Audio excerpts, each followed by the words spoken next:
Welcome to another episode of Caribbean Sports Gallery. As usual, we've got a tight show for you this morning. Lots of information, lots of energy. We've got my boy Reza on the other end there with me. We've got lots to talk about this morning. We are looking at and we are taking a deep dive into what is taking place in women cricket in the West Indies and the Caribbean. We've got a special guest standing by to help us through this. But before we do that, Riz, where are you, my brother? Good morning or good afternoon, wherever you are in the world. It's a beautiful day. It's another right here, man. Morning. Riz, we had an exciting game. Before we get into the meat of the thing, let's take a brief peek into what happened yesterday at the Hazy Crawford Stadium in Trinidad and Tobago. Soca Warriors, World Cup qualifiers. Warriors, man. Well, I mean, again, thanks again for having us here on this Caribbean Sports Gallery. And we have, of course, a special guest, Mr. Andre Lawrence, my very good friend and a former Queen's Park Cricket Club captain. Andre is a wealth of knowledge, but let's move quickly, before we go on to Andre, and he will introduce himself a little bit later on. That match last night was really fantastic. 20,000 people, Robert. Jam-packed stadium, Trinidad and Tobago in the second qualifier for the World Cup in 2026 in Canada, Mexico, and US. They played St. Kitts Nevis. It was 2-all at halftime, and then a barrage of goals that ended 2 in favor of the Soca Warriors. And I must say, congratulations to our new coach, Dwight Eversley York, Robert. Yeah, Riz, that's great news. Although I did not get to be glued to the television screen like you did or to go to the stadium, but you kept me up to date through it all. It was really exciting, wonderful job by the guys, Dwight and his entire team, and we are looking forward to a lot more to come. I think TNT, they have a good shot. Okay. Group B, which is with Costa Rica, Grenada's, St. Kitts, and the Bahamas. And the first two, which apparently would be Costa Rica and TNT, no matter what the results are, crazy results, they will go forward to the third round. But, just to give the guys, the audience, TNT 6, Garcia, Steely, Molino, the captain, Fortuny, and James all scored for TNT. And Kitts ended with 2 goals. Not too happy with the referee. The referee was from the US. It's always some controversy in those areas, but controversy. But I think penalty. But St. Kitts was strong, but not as strong as the Soca Warriors. Wonderful. So today it's all about women's cricket, as we said before, and we want you to stick it out to the end of today's show as we take a deep dive. We go into it, what is happening. And of course, Miss Hayley Matthews, we're going to talk a little bit about her, especially her. But Reese, to help us do that, we've got a special guest. Oh, yes, man. The man himself, Mr. Andre Lawrence. Welcome to Caribbean Sports Gallery, my friend. Thank you, Reza. Thank you, guys. Thank you, Robert. A pleasure being here and looking forward to a great show today. Well, listen, man. We know from my information, you played some local cricket in the mid-90s, 1994 to late 90s. But who is this man, Andre Lawrence? We knew that he was not in the mold of a Viv Richards or Alvin Kalichran in terms of stroke play.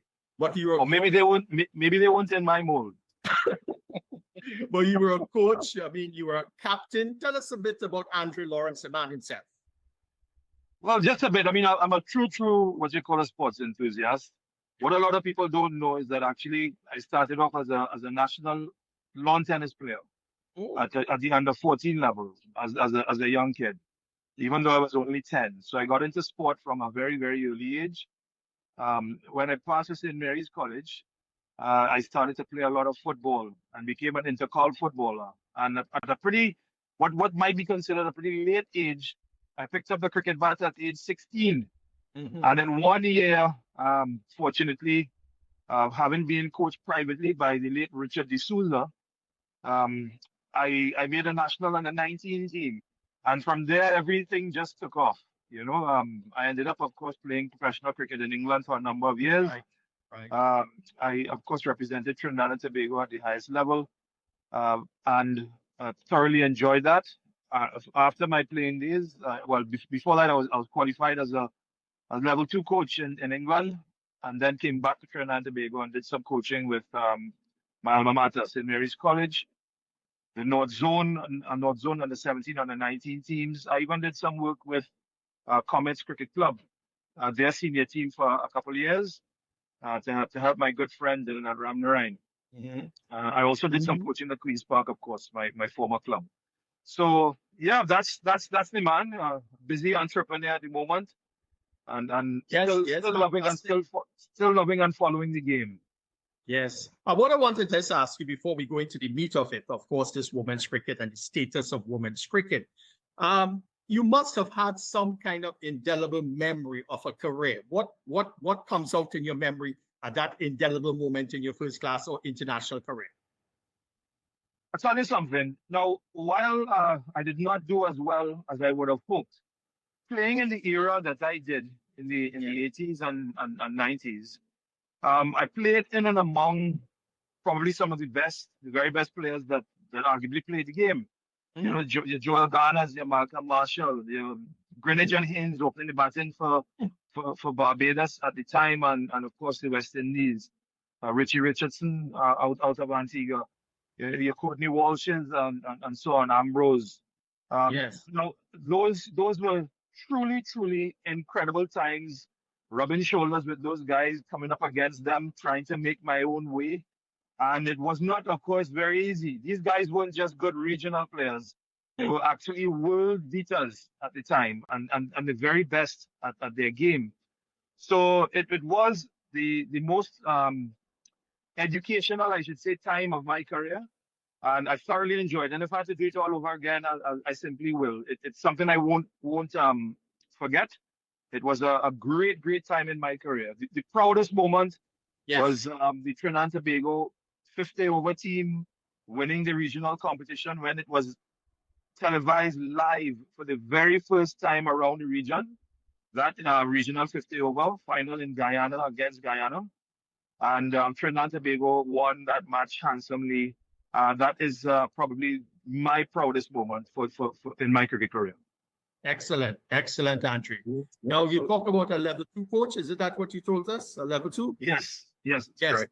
Now, I just want to get into this coaching a bit because we're having a problem, as it seems, in terms of getting the best out of our players, men or women, in the Caribbean, Andrew. And we have spoken about this. Could you kind of elaborate really where you think coaches in Trinidad are falling short? Well, first of all, you have to. I think it's incumbent upon, and I'm not biting at the board here. Sure. It's important to understand how things should work. The board has the responsibility to create an environment for success and for development, and you have to weigh up. You have to marry the two, as best as you can. And unfortunately, what I've been seeing around the cricket fraternity in Trinidad and Tobago and the Caribbean, there's a large focus on the senior teams. So the West Indies teams, you get the most money pumped into it. The regional teams are better funded, and they focus heavily on our regional 4-day tournament, trying to improve it by making changes each year and so on. But I'm fortunate. I've been around the world and I've seen and spoken to coaches from as far as Australia, New Zealand, India, you name it, all around the world, South Africa. And the heavy focus and where they pump most of their money is actually not in their senior teams, but it's in their youth programs. Because when the kids get to an age of 19 or 18 and so on, and they're graduating into their senior teams, they're all technically sound. They have a very good handle on their game. So it's now about confidence building and getting used to the higher level of play. Unfortunately, what's happening in the Caribbean, in my view, is that a lot of our players are arriving at that level to play international cricket still severely underdeveloped. And that is where a big problem lies in West Indies cricket. Our players are learning on the job, And that's why you get sort of volatile performances. If players are very talented and they have a good day, we win or we perform well. But generally, as we would clearly know and understand, we've not been the most successful cricket nation for a long time now. And I believe the development of the youth is not being focused on as it should. Now, several years ago, Andre, you mentioned in a discussion with Pete, you talk about the development. You once told me, and I remember it very clearly, about the infrastructure and the environment of which young players, men or women, come through. The facilities, are we severely lacking right now in the Caribbean about those type of facilities? Because once you told me that you went to Australia and England and there were 7 pitches alongside for players to practice. But is that investment and infrastructural, as it may be, is that being looked at as priority, Andre? No, certainly not. And I remember when we had that discussion, I spoke to you about going to the SCG. Yes. We played a match, we played a 2-day match there against the state team. And I can tell you then, that was 1998. The facilities that they have then, we still don't have now. So that is to tell that tells you that we are practically light years behind with regards to facilities and technology. Now, there have been improvements that I've seen, and the West Indies have been trying feverishly to play catch up, especially in with the West Indies Academy. But that only came on stream, must be 2-3 years ago. Yeah. When they reopened it. Remember, it was in Barbados at first, and sponsored by Sagicor, and then that was closed for a number of years. And now it's been reinvigorated, reopened, and they're trying to get things going again. So, yes, that focus is lacking significantly. I mean, I can just tell you, in Trinidad and Tobago, the Josh De Silva Academy was opened last year. Right. And that is great to see, but we need many, many of those types of that type of technology, those types of setups around the nation, around the Caribbean, to give children access so that they can improve their games and learn the game from a much younger age. So Andre, let me dive in here. Oh yeah, Let me dive in here a bit. Based on what you just said, it feels, or it has always felt, but in recent years, as if women cricket in the Caribbean, is still stuck back in 2016. And based on what you just said, we are talking development or lack thereof. Since the last World Cup win, things have not looked the way that we want it to, or the way that we think it should. And based on what you just said, can you elaborate a little more where the women cricket is concerned? Because our focus today is on the women. Sure. Where the women are lacking, unfortunately, again, there's been a lot of focus with the senior team. So they've tried in the region to have 50 over tournaments and 20 over tournaments for the women's teams. However, the advantage, if you will, that the boys have or the men's game has over the women's game is their league structure from a young age. So you have primary school cricket for boys, then you could have secondary schools, they come through the club system and so on. There isn't a lot of that in the women's game, and that is a huge challenge. The women are not getting to play enough of cricket matches and tournaments and have enough leagues where they can play regularly and be competitive. So they play, unfortunately, train and play sporadically. And only now, I've noticed this season, 2025, I saw an interzone competition start for women, which was great news for me. But if that's just started in 2025, I mean, how much have they missed out on in the development phases over the years leading up to this? It means that we have a lot of work to do and a lot of catching up to do. And we have to do it quickly and smartly to get the girls, to get the ladies up to mark as quickly as possible. You know, which brings me to a point about our young girls in schools, colleges in the Caribbean. You know, how many of these young girls you think in the Caribbean are they focused enough? How many of them you think can name any of the female cricket on the team except for Hayley Matthews? Because she seems to be the name or the player that has carried the team for a while. Would you say that there should be more branding of players, national team, more visibility, you know, to ensure that we can go forward? Most definitely. Again, it's about creating that environment where the girls have access and they have mentors and they have a drive to come out and play the sport. So, for example, I noticed still, I mean, it might sound silly, because I'm not necessarily a marketing person, but in order to get the kids going, to get the kids involved, all women's matches should just simply be free. Just allow the kids to come in. Get the school kids in. Have them come along to all the matches so that they can get involved, start to enjoy it, start to love it, and start to dream. Start to think of themselves out there in the middle doing the very same thing that they're seeing out there in front of them. It happened to me when I was small. My dad used to take me into the Queen's Park Oval as a young fella. I mean, just sitting down there in the stand and I'm looking out there. I'm seeing the West Indies or Trinidad and Tobago teams playing. And I started to believe that, you know, maybe one day I can probably be out there myself. So we've got to create that environment a whole lot more in much larger numbers. Reese, what are your thoughts on that? Excellent. Just a point on Hayley Matthews. And Robert and I was sharing this information, Andre. Hayley Matthews from young was playing with the boys at 13 or 14. She's also a Carifta champion, I believe, in the javelin. So she's an all-rounder in all respect in terms of her background. Is that a factor you think that can, I mean, other than just skill, but cross-training and stuff like that can elevate your performance?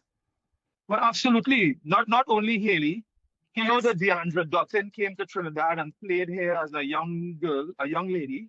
She played in the men's leagues, Trinidad and Tobago. And certainly that would have made an incredible impact on their level of skill at the moment. They're both high quality international players. And of course, that would have made a huge impact on their quality of play. Now, I'm not saying that all girls should play in the boys' leagues. Sure. But certainly you spoke about cross training. Yes. Okay. And part of that training, I can tell you, it builds athleticism, right, and so on, and so on. You know, so it's an opportunity that we can take to get the kids cross train. That certainly helps with their athleticism and would make them better players, certainly. Yes. Before Robert, you talk about the development infrastructure. All of this needs money, Andre. Investment, government, private sponsorship needs money. Are you satisfied, or can you get those serious about cricket or any sport that money needs to be invested in? Yes, I think the way to go is a combination of public-private partnerships. Yes. Right. So I think both government and the corporate, the region, they have a role to play. So, for example, I know of a competition that's about to take place. I mean, that's totally off the topic at the moment, but I'm just telling you what's happening.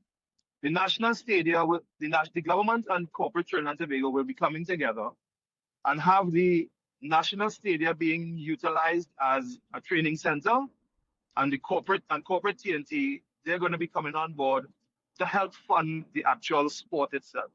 So in that way, you know, there's a collaboration, and then of course the national boards will get involved, and everybody's coming together to have the kids developed in a particular way, and I think that is the way to go.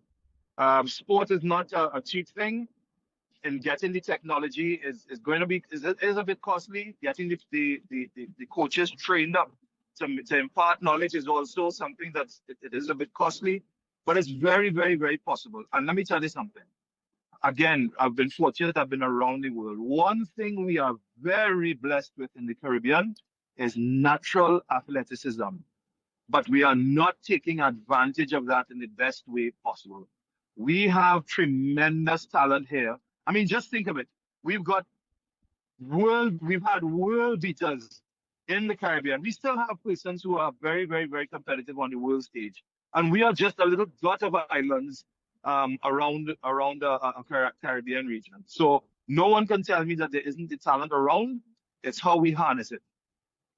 But you know, and that is an area that we will definitely agree with, because we have seen and we can call names of our athletes throughout the Caribbean who would have done really, really well.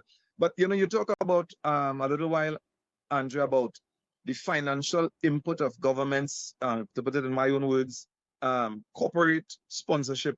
But what about the finances of the pockets of the players? Because we are seeing a lot of franchise cricket that the men are involved in, but not as much for the women.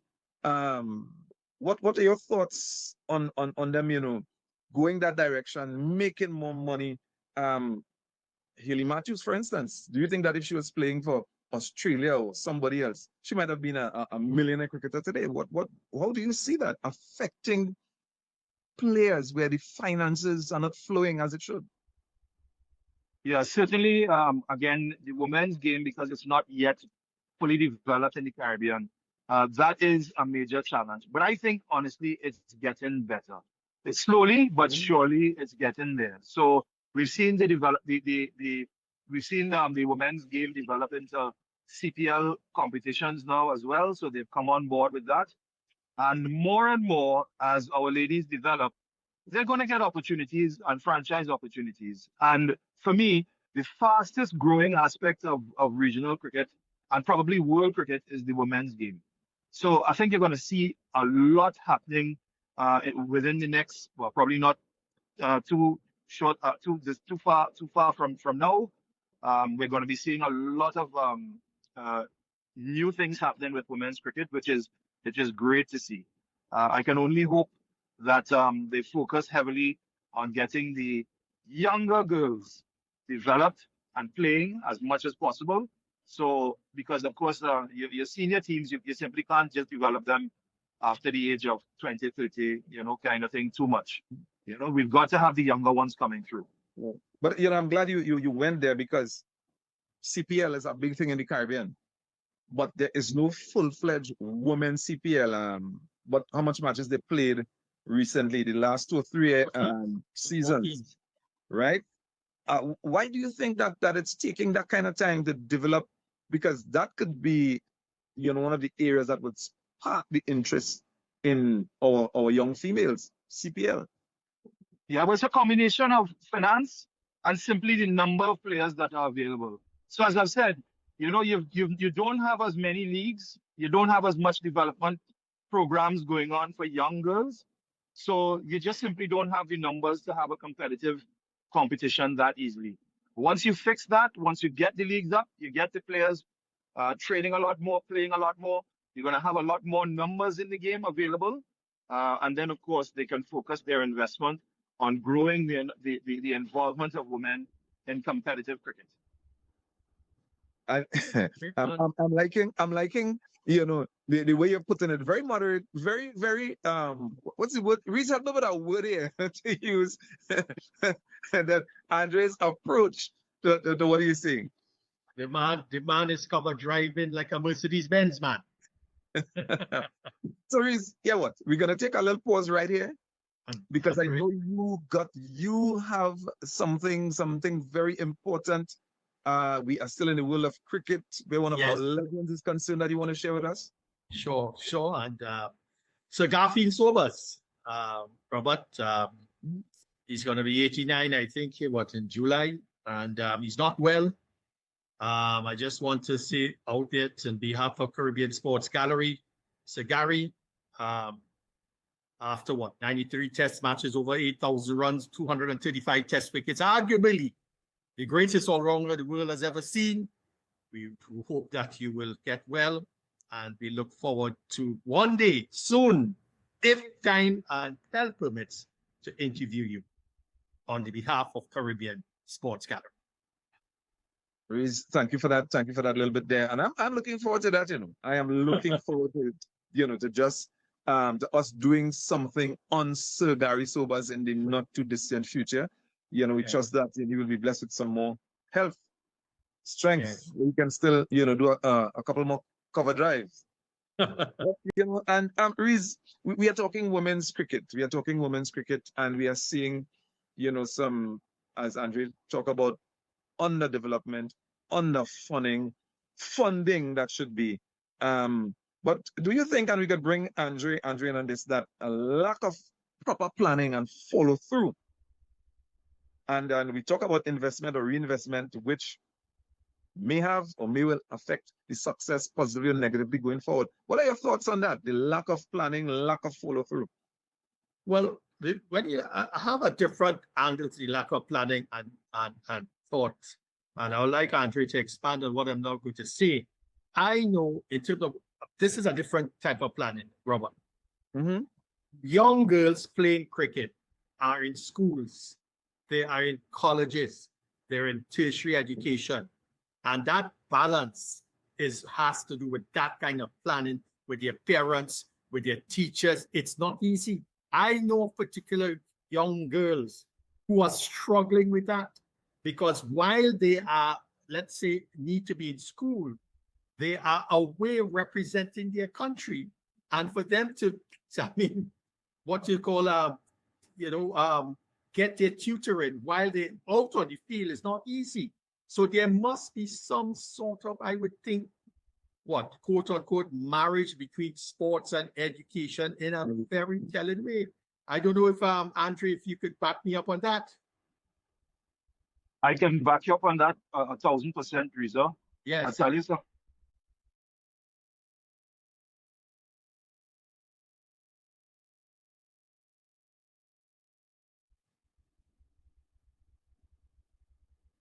We lost Andre.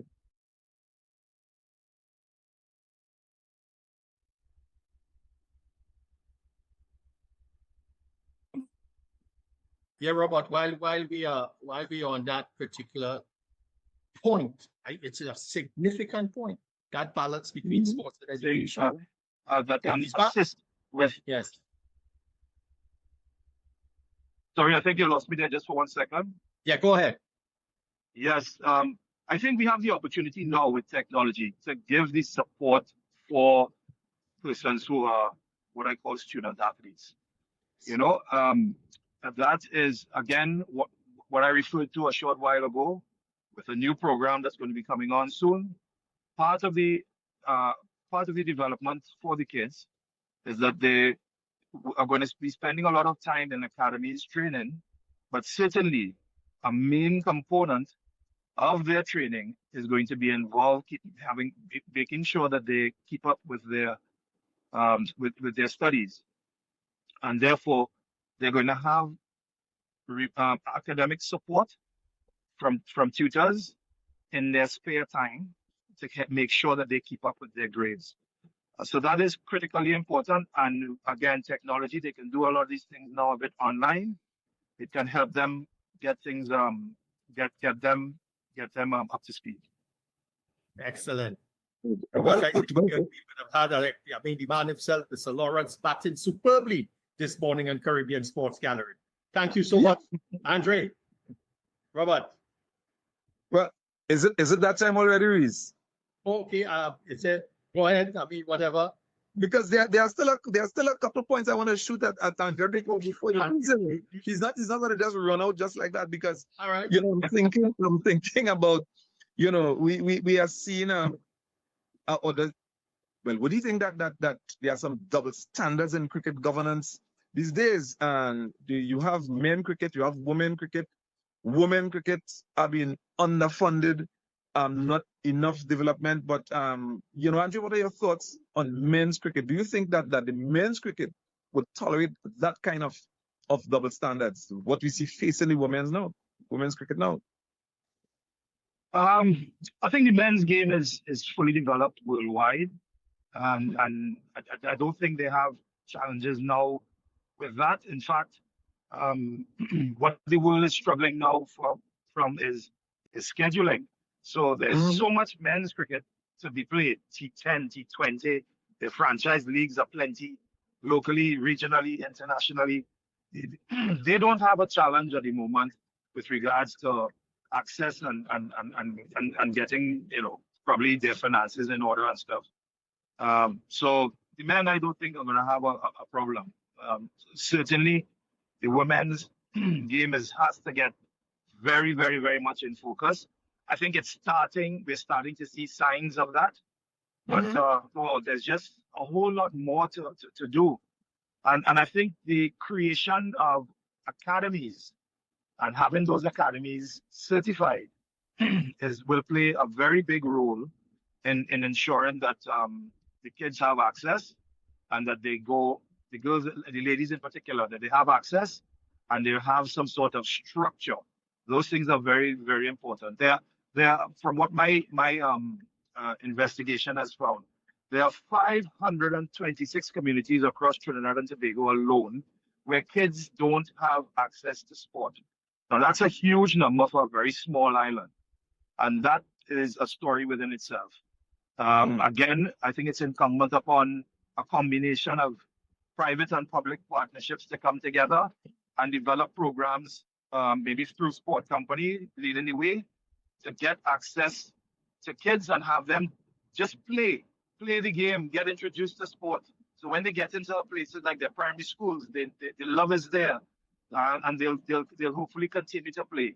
And by the time they get into the secondary school system, they have academies and sports clubs that they can go join. And of course, that's how the game improves. That's how the modern game improves.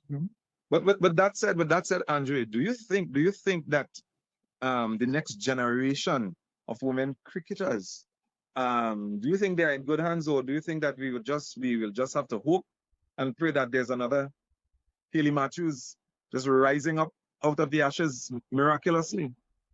Robert, we just had elections and you're dragging me into some politics here, boy. listen. As we should tell you, nothing happens without politics. There must be some kind of politics on the field, off the field, in the boardroom. No, but I'll just say the current regime, excuse me, the current regime that's been in charge of local cricket in particular for the last or possibly 20 odd years. I think they could do a whole lot more. That's what I'm saying. They have their role to play. It's a very, very important role to play. There is a lot more that they can do. I hear you loud and clear, and we support that. But if Hayley decide, listen, time for me to go, Hayley walks away from international cricket, what's left? Or who's left? Well, when Brian Lara walked away from international cricket, we thought that all will fall down, but there have been new names, new faces that have come into the game. They're probably not of a Brian Lara standard or status and stuff like that. But the game will continue, and the game will continue to flourish. It always will. Life will go on. What's important is we can't get away from proper structure and the programs. Those things are critically important to guarantee you with the natural athleticism that we have, that it can guarantee you the opportunity to see the new Brian Laras or the new Hayley Matthews coming into the game. Certainly, there's opportunity for that. Well, hey, Andre, thank you so much, Reese. Are you there? Oh, You yes. left us? No, I want to know.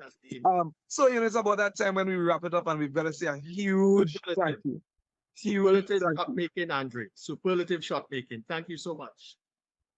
Hey, guys. You're most welcome. Thank you for inviting me, and it's been a pleasure. Great, man. Great. Thanks again. So, hey, stay tuned for our next episode of Caribbean Sports Gallery when we take a deep dive into what's happening in sports. Cheers.